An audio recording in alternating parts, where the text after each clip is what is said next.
Un passage, Luc 8, 22 à 25, 4. Une philosophie. À l'époque de Paul, il existait une philosophie appelée stoïcisme, qui promouvait également le contentement. Ces philosophes avaient l'idée que ce qui allait arriver arriverait, quoi qu'ils fassent. Ils l'ont simplement supporté, parce que ce n'était pas la peine de se plaindre. Ce type de philosophie promouvait l'autosuffisance. En revanche, Paul promeut le contentement d'une manière qui dépend de Christ et favorise la suffisance de Christ. Le contentement doit être plus profond que notre situation. Oui, il y aura des changements dans nos vies, et certaines choses seront très difficiles, mais Christ, notre ancre, ne change jamais.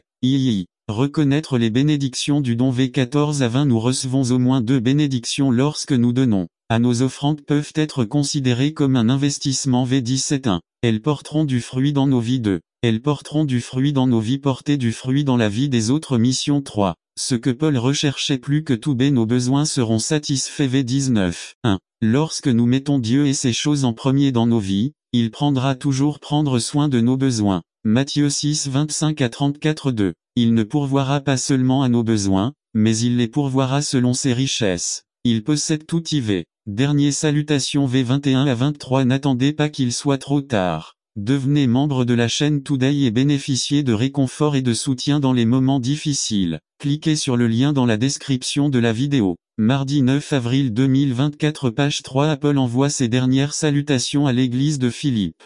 Cela se termine comme cela a commencé, en leur souhaitant la grâce. V23 et 1-2-1. La grâce est une faveur imméritée de, tout comme nous sommes sauvés par la grâce, nous vivons aussi par la grâce. 3. Nous pouvons appliquer tout cela à nos vies par la grâce de Dieu. Application. Nous avons 3 domaines d'application soutenus par 2 Corinthiens. Est-ce que je contrôle ce qui entre dans mon esprit? 2 Corinthiens 10, 3 à 5. Prenant toute pensée captive. Tableau de Philippiens 4, 8 à placer dans les zones de tentation. Et jeu du contentement en Christ. 2 Corinthiens 12, 9 à 10. Pour l'amour de Christ. Lui a demandé ce qu'il recyclerait pour la nouvelle année. Elle a répondu presque la même chose que beaucoup d'entre nous, année après année. Passer un meilleur moment de prière avec Dieu. D'autres disent être un meilleur conjoint, suivre un régime, arrêter de fumer et gagner plus d'argent. Jonathan Edwards a écrit dans son journal le premier jour de l'année. 1. Décidez d'abord que chaque homme doit glorifier Dieu et lui obéir. 2. Décidez ensuite que si personne d'autre n'est obéissant, je serai moi-même obéissant par grâce de Dieu. Jonathan Edwards était un grand instrument entre les mains de Dieu pendant le grand réveil spirituel des années 1730-1740. L'un de ses sermons célèbres est les pécheurs entre les mains d'un Dieu en colère. 2. 32-35. La justice de Dieu et la destruction des méchants. Rome. 3. 19. Le jugement final. Acte 17. 31. Quelles sont vos résolutions pour la nouvelle année? Y proposons-nous d'aimer notre conjoint? F. 5. 21 à 33. Une fois la nouvelle année arrivée, nous faisons cette proposition, après 2 ou 3 mois, nous semblons oublier. Se pourrait-il que nous ayons besoin de vitamines pour garder notre mémoire en ordre? Il a déménagé dans un centre communautaire pour retraités. Quelques jours plus tard, il a rencontré de nombreuses personnes parmi les résidents de cette communauté. Il y avait une vieille dame qui a attiré son attention et il est finalement tombé amoureux d'elle. Un de ces jours où il parlait, Martin a proposé à Panchita. Le lendemain matin, pendant le petit déjeuner, il se souvint qu'il avait proposé à Panchita, mais il ne se souvenait pas de sa réponse. Panchita, gênée, a dit: « C'est bien que tu m'en parles parce que je me souviens que j'ai dit oui à la demande en mariage, mais je ne me souvenais pas de qui m'avait proposé. C'est les maris devraient aimer leur femme comme leur propre corps. » V. 28, 33. 2. Se donner pour eux. V. 25. N'attendez pas qu'il soit trop tard. Devenez membre de la chaîne Today et bénéficiez de réconfort et de soutien dans les moments difficiles. Cliquez sur le lien dans la description de la vidéo. Mardi 9 avril 2024, page 1-3. Les soutenir et en prendre soin. V. 29. 4. Parce qu'ils sont membres de son corps, de sa chair et de ses os. V. 35. Leur donner la priorité à la place de leurs propres parents. D. Les femmes doivent aimer leur mari et être soumises à leur mari, en les respectant. Les hommes, lorsqu'ils verront que vous remplissez vos obligations en tant que mari, ils n'auront aucun problème à être soumis ou respectueux. 2. Proposons-nous de rester fermes, sans fluctuer.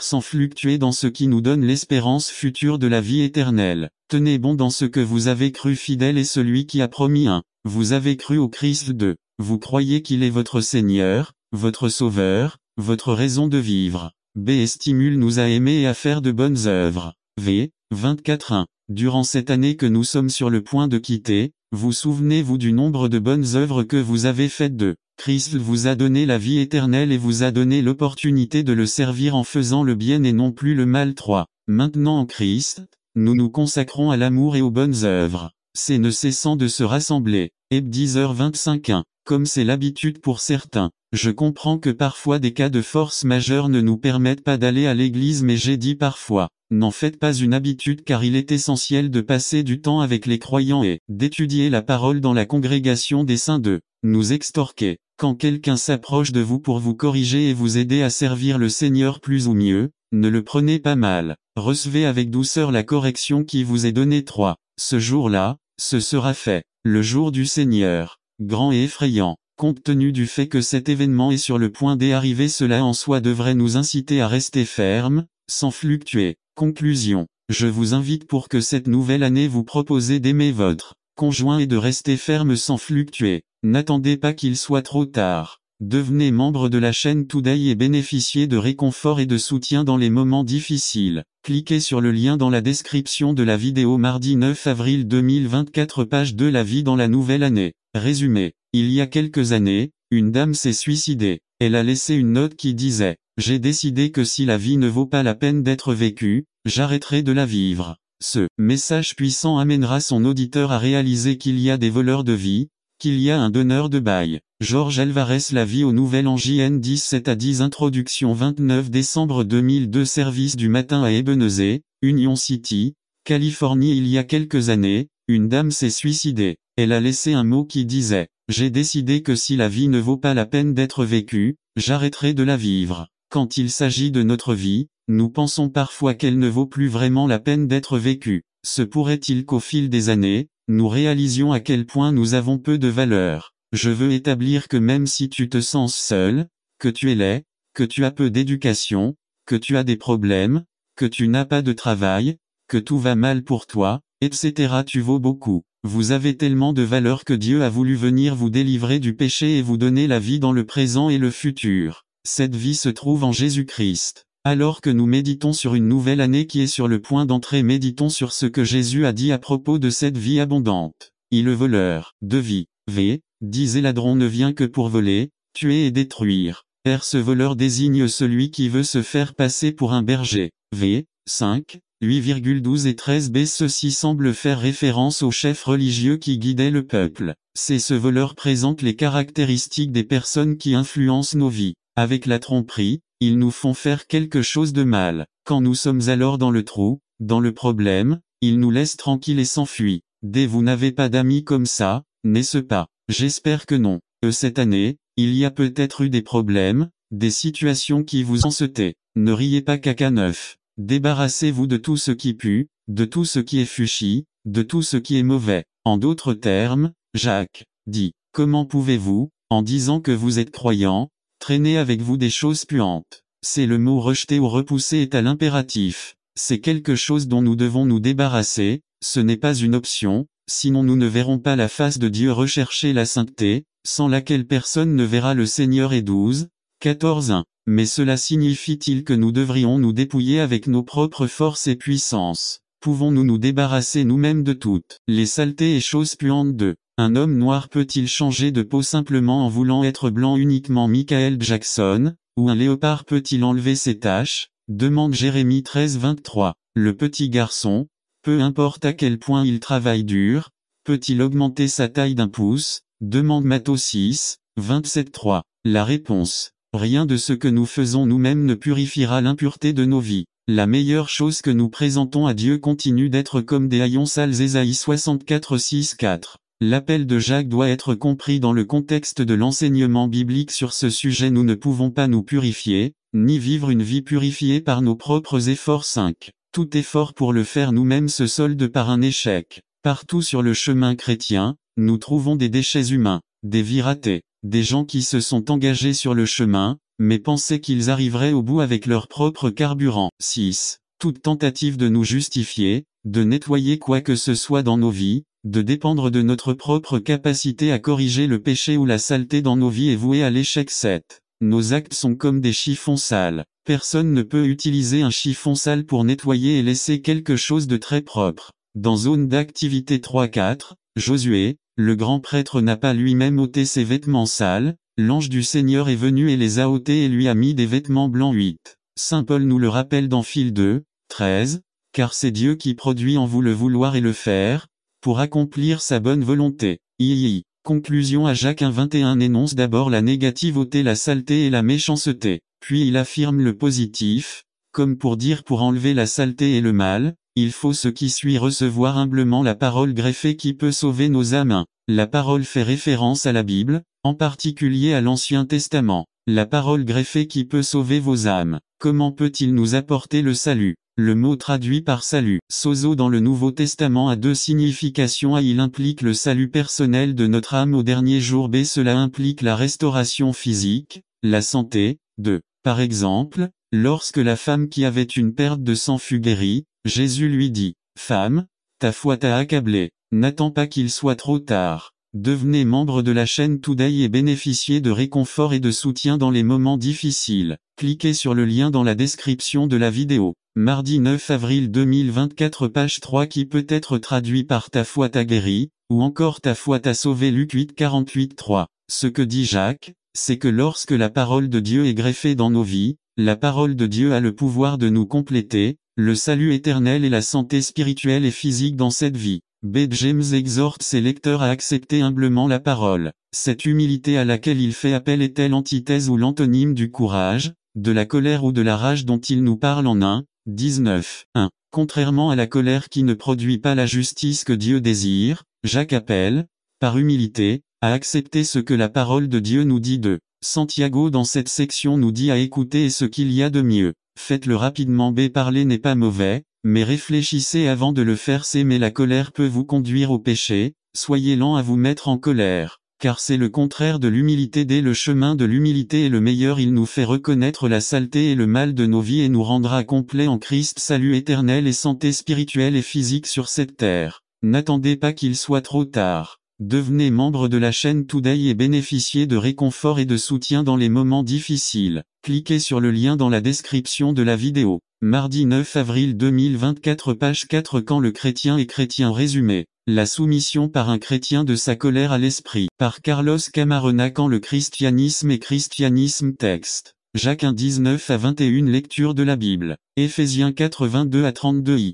Introduction à la première partie de Jacques 1:18 traitait des thèmes des épreuves et des tentations. Et même si le sujet n'est pas complètement abandonné, la deuxième partie aborde la question de la définition de la véritable religion. Au cœur de cette section, l'accent est mis sur le faire. Comment un chrétien se comporte-t-il avec les autres deux? Bien que grammaticalement parlant, le mot religion soit un nom pour Santiago, c'est un verbe. Car en grammaire, le verbe détermine l'action 3. Par conséquent, la religion n'est pas passive, mais active. Une personne authentiquement religieuse est celle qui est capable d'intégrer la connaissance intellectuelle de la religion dans une vie chrétienne pratique. B. James vise à nous montrer quelle est la différence entre un chrétien nominal et un véritable chrétien. Le chrétien nominal connaît intellectuellement la doctrine chrétienne et peut, dans une certaine mesure, prétendre avoir accepté Christ comme son sauveur personnel. Il a été baptisé et il est possible qu'il remplisse fidèlement toutes les exigences extérieures de la religion, comme aller à l'église, étudier sa leçon du sabbat ou de l'école du dimanche, rendre sa dîme, etc. Mais le christianisme ou la religion authentique à laquelle Jacques fait référence passe de l'intellectuel au pratique. Il fait référence au chemin vers la maturité spirituelle 3. Le christianisme intellectuel, sans la régénération qu'apporte la connaissance du Christ, n'est pas le vrai christianisme. Connaître domine, nous perdons notre but spirituel, nous existons seulement, laissant peu de vie spirituelle. Pas dans tous les cas, mais dans la plupart d'entre eux, cette condition prévaut et il n'y a qu'une seule alternative à éveiller les morts les mourants, les endormis. Dieu permet l'adversité. L'auteur de l'épître universelle de Jacques 1:12 a utilisé les mots tentation et épreuve définition. D'après le dictionnaire de langue espagnole Larousse. Tentation, impulsion ou provocation spontanée qui pousse à faire quelque chose, généralement répréhensible, destiné à détruire l'être humain. Comment affronte-t-on la tentation? Jacques 4:7 Soumettez-vous donc à Dieu, résistez au diable et il fuira loin de vous. Jacques 1:13-14 Quand quelqu'un est tenté,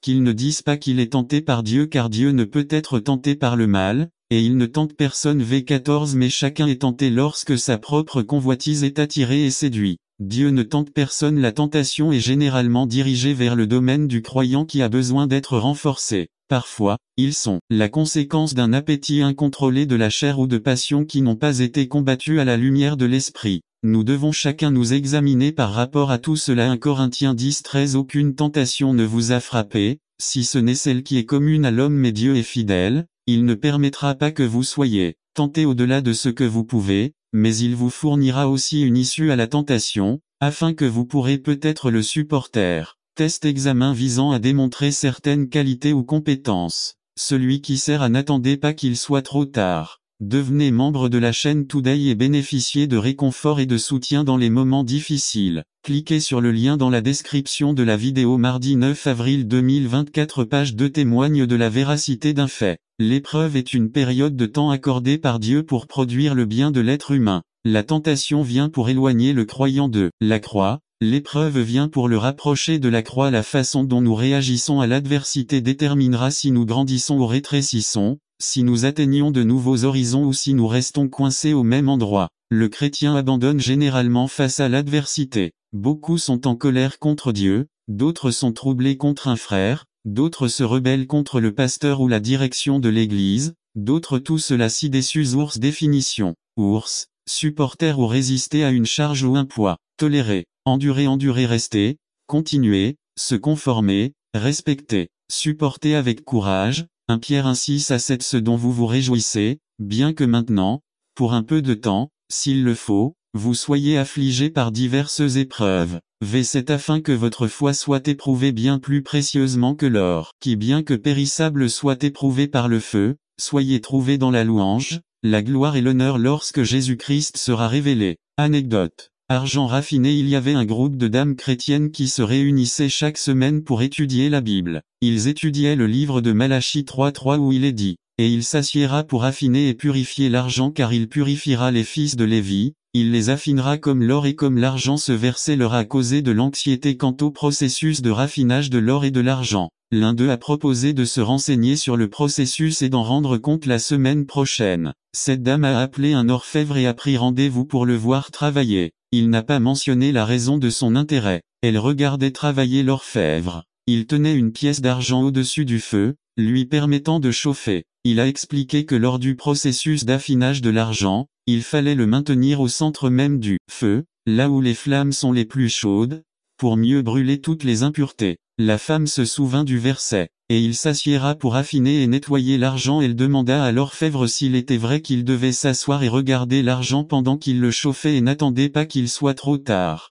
Devenez membre de la chaîne Today et bénéficiez de réconfort et de soutien dans les moments difficiles. Cliquez sur le lien dans la description de la vidéo. Mardi 9 avril 2024, la page 3 a été peaufinée. Il a dit oui, pas seulement s'asseoir, mais il devait garder les yeux fixés sur l'argenterie pendant le processus. Il expliqua que s'il laissait l'argent sur le feu pendant une durée inférieure ou supérieure au temps indiqué, il serait détruit. La dame demanda après un temps de silence, « Comment savez-vous que l'argent est devenu complètement raffiné ?» L'orfèvre sourit et répondit, « C'est la partie la plus simple du processus, je sais que l'argent est totalement raffiné quand je vois ma propre image dessus. » Définition. Affiner. Rendre une chose plus pure, en séparant les impuretés, perfectionner une chose. Si nous pouvions apprendre à nous soumettre à Dieu dans les moments d'adversité et à être sensibles à la voix de l'Esprit, nous découvririons quelque chose de nouveau sur Dieu et beaucoup sur nous-mêmes. Le pasteur canadien Oswald Chambers a écrit dans son livre L'amour de Dieu, « La vie du saint est entre les mains de Dieu comme l'arc et les flèches entre les mains d'un archer.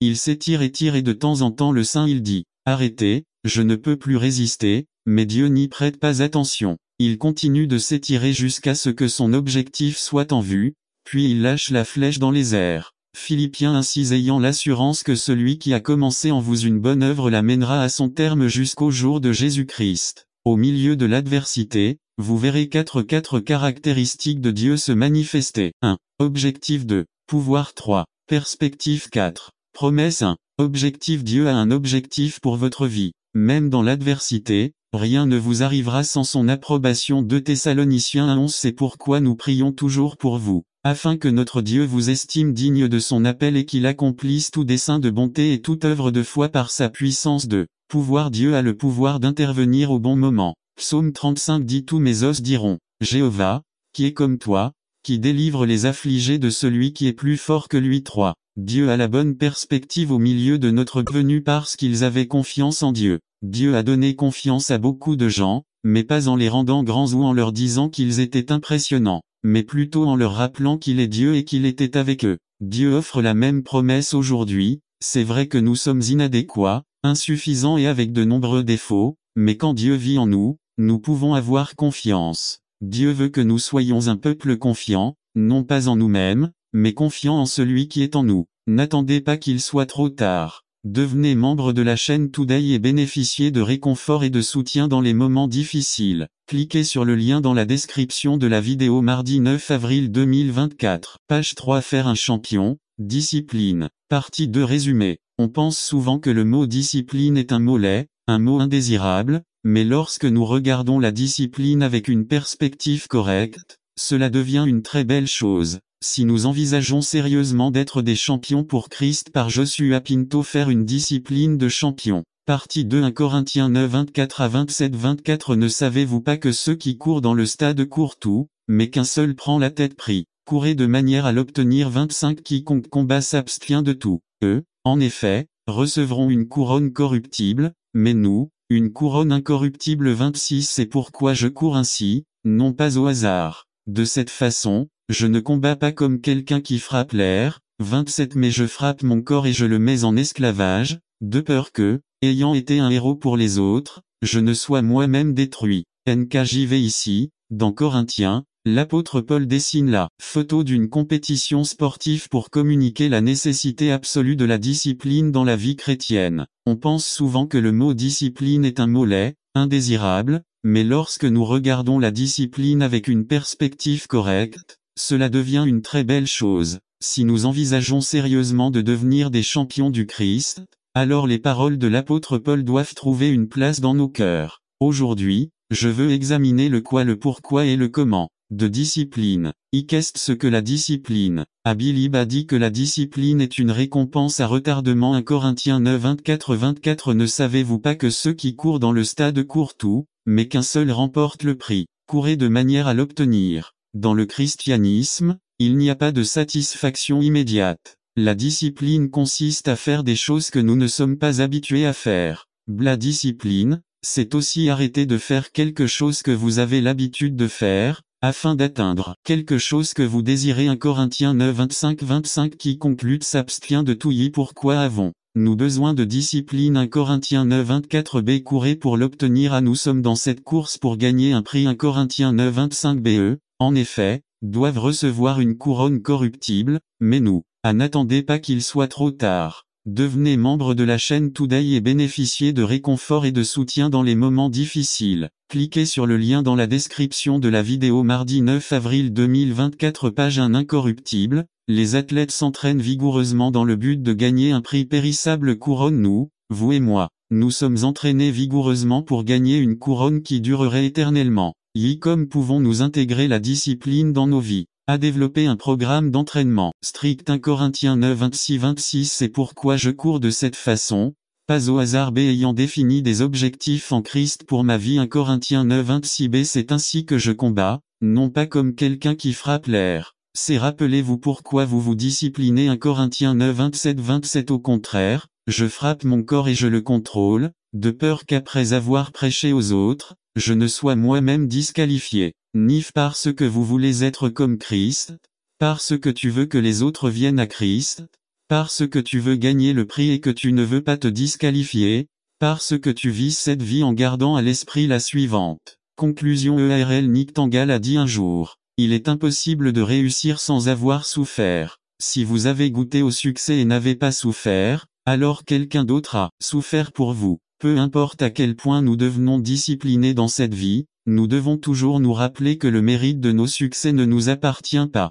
La vraie raison pour laquelle nous obtenons la vie éternelle au ciel est parce que quelqu'un a souffert pour nous. La souffrance qui a été infligée pour nous n'a pas été infligée dans un gymnase, ni dans un bureau, ni dans un hôpital, mais elle a été infligée sur la croix du calvaire. Il a tellement souffert pour nous et il en a déjà payé le prix. Il nous a donné la victoire sur la mort et le châtiment. Nous devons nous engager pleinement à être un peuple discipliné pour lui, quel qu'en soit le prix. N'attendez pas qu'il soit trop tard. Devenez membre de la chaîne Today et bénéficiez de réconfort et de soutien dans les moments difficiles. Cliquez sur le lien dans la description de la vidéo. Mardi 9 avril 2024 page 2 étapes pour posséder notre héritage résumé. Sur un ton fort, Josué s'adresse à eux, les exhortant à prendre possession de ce que Dieu leur a déjà donné. De la même manière, cela arrive à beaucoup de gens qui vivent une vie misérable parce qu'ils ne prennent pas possession de ce que le Seigneur Jésus-Christ leur a déjà donné. Par Augusto Rodriguez. Les étapes pour posséder notre héritage. Jos 18 1 à 3 Introduction.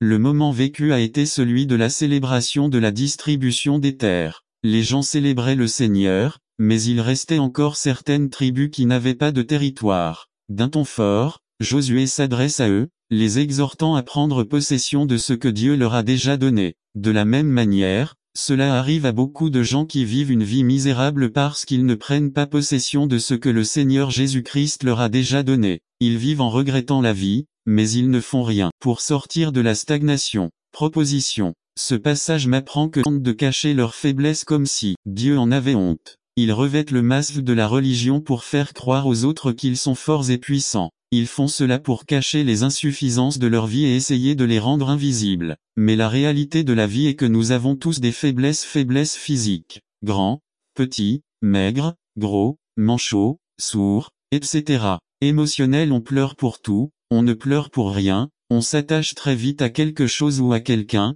etc.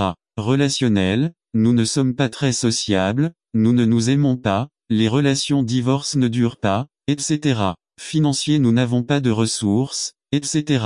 N'attendez pas qu'il soit trop tard. Devenez membre de la chaîne Today et bénéficiez de réconfort et de soutien dans les moments difficiles. Cliquez sur le lien dans la description de la vidéo. Mardi 9 avril 2024 page 1. Intellectuels, nous ne sommes pas aussi intelligents que les autres, nous n'avons pas eu l'occasion d'aller à l'école, à l'université, etc. Et même des faiblesses spirituelles, nous n'avons pas de discipline spirituelle, et bien d'autres faiblesses. La question n'est donc pas de savoir si nous avons des faiblesses ou non. Le fait est qu'allons-nous faire de nos faiblesses? Dieu ne vous a pas choisi, et il ne m'a pas non plus choisi, à cause de notre force, de notre puissance, de nos dons, de nos talents ou de nos capacités. Dieu nous a choisis à cause de nos faiblesses. 1 Corinthiens 1 27 dit 27. Mais Dieu a choisi les choses folles du monde pour confondre les sages, et il a choisi les choses faibles du monde pour confondre les forts. Cela devrait nous faire crier de joie. J'ai pu voir comment certaines personnes luttent avec leurs faiblesses et combien d'entre elles essaient de les gérer, de les nier, de les défendre,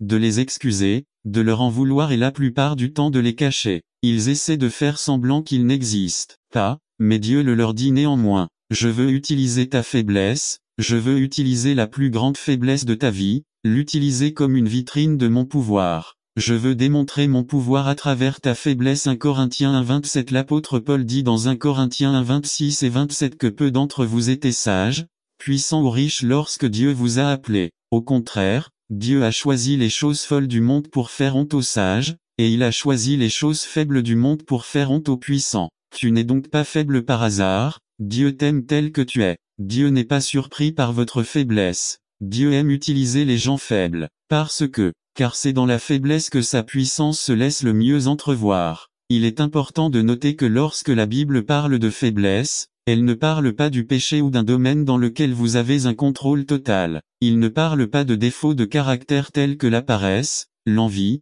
l'ambition, etc. La faiblesse est définie comme une limitation que vous ne pouvez pas modifier. Avez-vous des limitations physiques? Êtes-vous handicapé? Vous atteignez une limite physique et vous n'avez plus d'énergie pour continuer. Avez-vous des limitations relationnelles? Un conjoint difficile à comprendre, un schéma incompréhensible. Peut-être des limitations financières, des dépenses imprévues hors de votre contrôle. Quelle est votre faiblesse? Il existe deux manières bibliques de gérer notre faiblesse. Admettre, reconnaître votre faiblesse. Proverbe 3:34 dit 34. L'Éternel se moque des moqueurs, mais il fait preuve de faveur envers les humbles. LSG. Nous devons admettre notre faiblesse, reconnaître qu'elle existe. Et le simple fait d'ignorer la faiblesse ne la fera pas disparaître. Il est incroyable de voir combien de personnes ont peur d'admettre leurs faiblesses, mais si nous regardons la Bible, nous découvrirons que Dieu a toujours utilisé les personnes faibles. Il n'y a pas eu une seule personne qui n'ait pas attendu qu'il soit trop tard. Devenez membre de la chaîne.